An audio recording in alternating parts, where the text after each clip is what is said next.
da nossa ancestralidade à nossa evolução. Fomos colonizados por Portugal, todo mundo já sabe.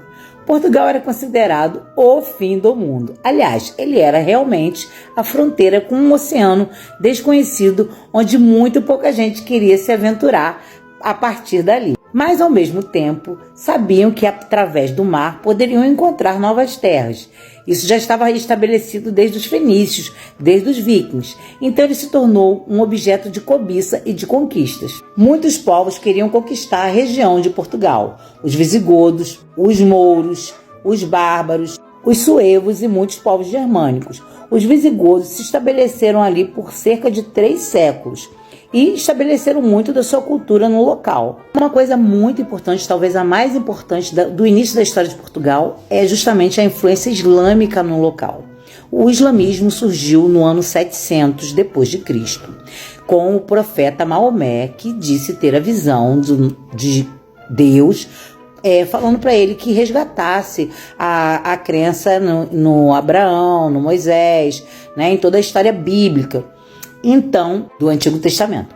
Então, essa religião começou a crescer muito e começou a querer expandir seu território para expandir esse conhecimento deixado por Maomé após a morte dele. Eles então criaram o Alcorão e começaram a invadir outros povos para pregar a sua religião.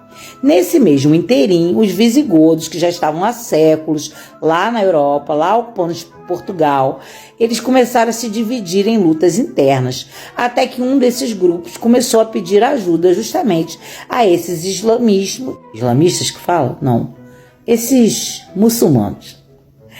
Começou a pedir ajuda a esses muçulmanos para que pudessem ajudá-los na guerra.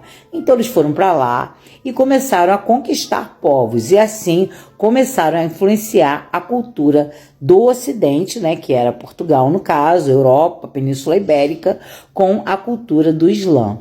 Isso trouxe muitas mortes, muitas guerras, até que finalmente o Dom Afonso Henrique conseguiu unificar Portugal, e Portugal foi o primeiro país a ter o seu limite geográfico bem determinado e foi o primeiro a ser organizado e não mais invadido.